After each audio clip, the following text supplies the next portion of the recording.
So as you know, I make a lot of lists in this line of work, and I have to say, this is the hardest list I've ever had to make. Why? Well, it turns out that while it's very easy to rank the princesses themselves, because, they tend to be a little one-dimensional, so it's easier for you to relate to them, right? Each princess has her thing. But when it comes to their movies, they're multifaceted diamonds, right? So complex. You have to take into consideration the animation, the music, the romance, the laughs, the villain, the sidekicks, and of course, the magic. So here's what I've come up with. I have copious notes here, so I'm excited to go over my choices with you, or my rankings. And I'm very curious. I challenge you to do it, and I bet you find it just as hard as I did. So I'm excited to see your own lists of the best Disney princess movies in the comment section down below. All right, so number 13. There are 13 Disney princess movies. And I have to admit, the easiest decision was the worst one, and that's Brave.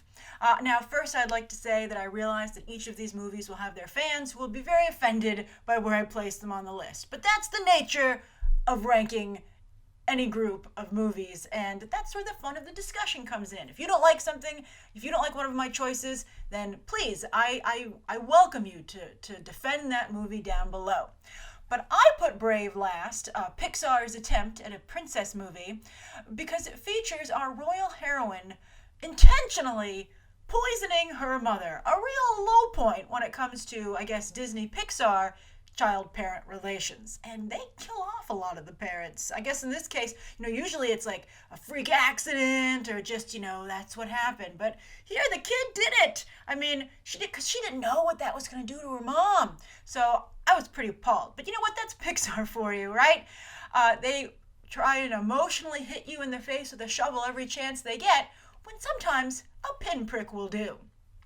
I also put this last because it doesn't have any musical numbers and really not any musical songs either. I mean, she sings something in her head when she climbs the side of that rock, right? But I mean, come on, this is Scotland. You've got bagpipes, and also they're right next to Riverdance country. So I think there was a real missed opportunity here. Although I have to add, everybody loves an archer, as we've seen, evidenced again and again by Hollywood, and she has amazing hair.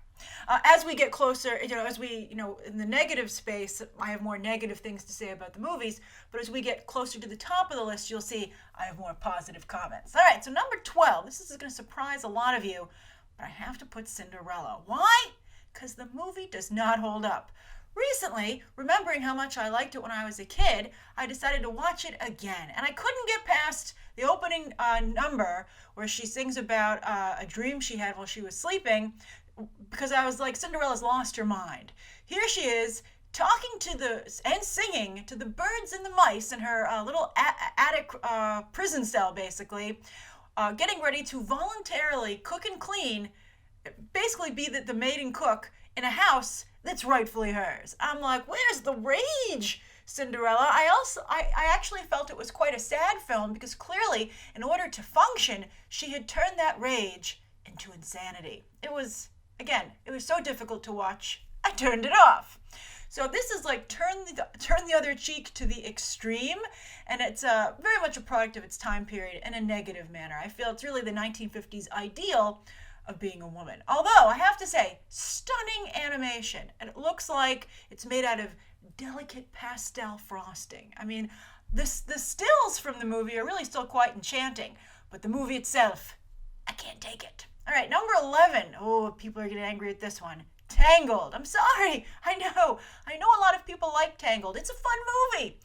But in an effort to be modern, it feels more like a modern road trip comedy than it does a fairy tale. And these are Disney princess movies. Also, I think the music here is very weak, and I don't think the musical numbers are very good. Some of you might like some of the musical numbers, I understand, but I think when you stack them up against the other Disney princess movies, they're weak. Also, although I have to say, the villain song is quite good, as is its accompanying. Well, the musical number is pretty good. Most of it's in the dark, which I understand, but talk about cheaping out on your animation bill, right? They're like, we got to meet a deadline. What should we do? How about this musical number takes place mostly in pitch black? Love it. Give that person, that animator, a raise. Uh, but also, I think that the lanterns at the end of the movie are very beautiful. In your face, Kubo, Kubo and the Two Strings. And that I also appreciated that it was nice to see another Disney princess couple that are a true team when it comes to adventure, like Aladdin and Jasmine. So that's nice. And interestingly enough, both Aladdin and Flynn Rider are thieves. And I do like making Rapunzel the ultimate Girl Scout. I thought that was nice. But it doesn't feel like a fairy tale. All right, number 10. Moana. Yeah, it's pretty low down here. Maybe with time I'll come to appreciate it more. But I think with Moana, it was just really like pleasant, but there wasn't enough oomph there. I think it was such a simple story that it felt to me often like a children's reader. And also, with no love interest and no villain, you really make it seem like the stakes aren't particularly high. I know the stakes are high, intellectually speaking, but emotionally, I didn't really feel it. I also think that the songs aren't particularly good, and there aren't any strong musical numbers, which is also a strike against it. And I also felt that it wasn't particularly authentic to, South Pacific culture. It felt like South Pacific light, quite frankly. I did love Maui, though. I thought he was great, and I thought that some of the animation, at points, was very imaginative. I also thought it was surprisingly funny for a Disney princess movie, but then again, it does feature The Rock, and he's hilarious. All right, number 9 is Pocahontas, which is very similar to Moana, but I gave this one the higher ranking because this one does feel authentic. While Moana is South Pacific light, this is hardcore Native American. And the songs in particular are amazing, and the musical numbers, it's really good. In fact, we talk about fast forwarding to action sequences and comic book blockbusters these days. Pocahontas in some ways is the movie you fast forward to the musical numbers. Like Colors of the Wind, oh my God, it's amazing. If only the story was as good. But I think, to be fair, Pocahontas is hindered because it's based on real life people and real life historical occurrences. And it's a history that's not exactly all ages friendly. So I think they really had themselves held back. Also, that kiss, oh my goodness. Whoever animated that should be ashamed of themselves. I thought it was way too sexy. But I guess that's why it stuck with us. All right, number 8, Frozen. I have real problems with Frozen, and some of you might be like, Grace, you hated Frozen so much, why isn't it at the bottom of your list with Brave? Well, I have tremendous respect for a film that's able to tap into the emotional core of its fans to such a degree. I mean, that's impressive, so I gotta tip my hat to that. I also feel that it does have one of the best Disney musical numbers of all time, Let It Go, where Disney goes from more being cinematic musicals to full Broadway, right? Like that's the kind of choreography and performance and singing that you would see on a stage, not on a movie screen. And so I thought that was a big turning point for Disney animation. Also, magical snow powers, I have to give bonus points for that. Although one of my other complaints is that it divides our time between two princesses, and I know that was the whole point. Like, we've got two princesses, the love is between the two sisters, but that only leaves so much time then for each in the running time of the film, and they made us spend most of our time with the one that wasn't as cool. Get it? Cool? And the miscommunication in the movie, so annoying. It was like the worst romantic, like rom-com or like sitcom. You're like, just talk to each other. Okay, so number 7, The Princess and the Frog. Talk about flavor. I was just talking about authenticity. I think that The Princess and the Frog is very authentic to New Orleans. It's also Disney's last 2D animated movie, and interestingly, it's also the last Disney princess movie to feature a nuanced story that breathes instead of seems to run at breakneck speed from checkpoint to checkpoint. So I think it's a combination of wanting to be more modern and not just the animation, but the storytelling, perhaps. There's a craftsmanship that disappeared with the 2D animation. Why is that? Anyway, I also really love the film's villain, and I think that his musical number is to die for. Also, the hardworking Tiana contrasted with her playboy prince was very refreshing. And I don't think Tiana gets enough credit for being a real can-do Disney princess. Everyone's talking about Moana, and her can-do attitude. Where was the love for Tiana? I thought she was great. And it's too bad though that they spend most of the movie as frogs. And I think if they hadn't had that element, I know it was called The Princess and the Frog, but did she have to turn into a frog too? I think the movie would be higher up on my list. I think it would be higher up on a lot of lists, including box office performance. All right, so number 6, Aladdin. What? Number 6? Blasphemous, I'm sure many of you are typing.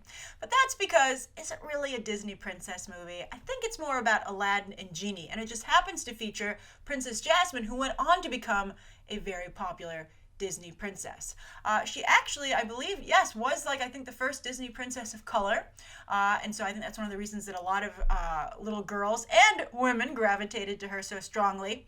But also she had an amazing musical number with A Whole New World, right? That's really fantastic. She also got to kiss Jafar, which is emblazoned in all of our brains forever. And so that's why this movie, even though I don't think it's technically a princess movie, it's still pretty close to the top because it's just so good, and I think that Jasmine has so many good elements to her as a character. All right, number 5, Snow White. That's right, Cinderella doesn't hold up, but this movie does. Disney's first animated feature will take your breath away. The artistry is divine. The detail work, it's like looking at any old antique. You can't help but think to yourself, they don't make them like this anymore. I mean, well, I really encourage you to rewatch Snow White, particularly if you're more into film these days. You'll catch a lot of things you probably wouldn't have caught as a child watching it. The animation work on Snow White, the dwarves, the animals, even the background, the settings, it's just, and the effects, like when the Wicked Witch casts her spell on the apple. It's very, very well done. I would say it's as ambitious as Beauty and the Beast, which we're going to be getting to on this list shortly. Where is it? Where does it stand? You'll find out soon. But I would actually, come to think of it, compare them in terms of ambition. And it's just really impressive to watch. Also, it perfectly mimics the style of the movies at the time, while still seeming very much like a fairy tale. I wonder if Tangled, maybe, what is it, 1937 to today? That's 80 years or so, right? 90 years. Will we be like, Tangled, perfect? Someone will have more respect for Tangled, just like I'm liking Snow White. But it shows that Walt Disney had a lot of business sense, that he not only wanted to make his first animated feature, but he wanted it to appeal to the tastes of the audiences of the day, so that it did well and he could make another. Also, those songs and musical numbers, again, this movie came out in 1937, and everyone today pretty much is familiar with those songs and musical numbers still. That's really impressive. Number 4, Sleeping Beauty. Wait a minute, I'm sure some of you might be saying. Princess Aurora is barely in her movie either, yet why didn't you penalize it like you did Aladdin? Well, that's because even though she's not in the entire movie, or actually most of it, it's still all about her. It's all about, we have to wake up Aurora. Prince Philip is in love with Aurora. How can he get to her? Maleficent wants that baby, right? Even though it's now a teenager. But you see what I'm saying. She's still, everyone's talking about her. I also feel that Once Upon a Dream is maybe my favorite Disney princess song. And I think that the movie itself embodies it. That just runs through every aspect of it. It just perfectly captures the magic of that song. Sleeping Beauty feels like you've leapt into a fairy tale illustration, Mary Poppins style. It also features the first Disney prince with an actual personality. And of course, how can we forget Maleficent? So popular and so cool that she got her own live action movie, of course, which some of you would argue wasn't so good. I liked it, even though they did take a lot of liberties. But I really like Sleeping Beauty a lot, and so that's why it's my number 4 for those reasons. Then number 3, Mulan. This film is also very authentic, I feel. Now, some of you might be like, Grace, that's not authentic at all, but let me explain. I feel that Mulan is very respectful to its Chinese origins and its animation, like those opening credits, and also the music. But at the same time, it still satisfies, it still scratches that itch for a Broadway musical. So I think it's a perfect melding of those two demands of a Disney princess movie. This is, I think, very impressive and something that Pocahontas was unable to achieve.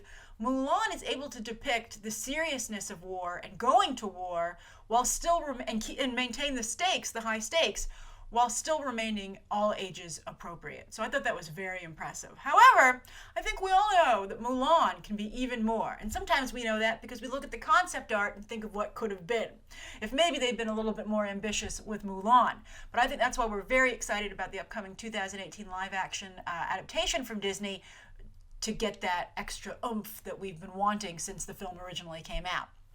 Then number 2, The Little Mermaid. Now I know a lot of women are upset that Ariel was a little too boy crazy. That's a little bit of a problem with the movie, but as a musical overall, the thing's flawless. It's so spectacular. Every song and its accompanying musical number is a showstopper. There's not one bad song in the entire movie. Part of Your World, that's, I think, the best song. It's hard to choose one, but I think that's the best one. And it's because it's sung with such emotion and has such creative choreography, from the camera movement to even Ariel's performance, like when she, why does it burn? And she clutches her chest, or she reaches up at the sky, above the ocean's surface. It's just a triumph of animation. I just can't believe it's so good. The villain is perfect. The sidekick is perfect, and Ariel and Eric are close enough. I would also say that this is a very rich story with multiple plot points and also multiple locations. Yet it never seems rushed, and that's despite being told in just 82 minutes. But get ready to have your mind blown, because the number 1 movie, I think the best Disney princess movie, is Beauty and the Beast. And this one is only 84 minutes. Yet it feels like a 2-hour or 2.5-hour dramatic musical. I was sure I was going to be like, The Little Mermaid is 82 minutes, Beauty and the Beast is 2 hours. But sure enough, I looked it up, and it's only 84 minutes. That is an amazing triumph of filmmaking.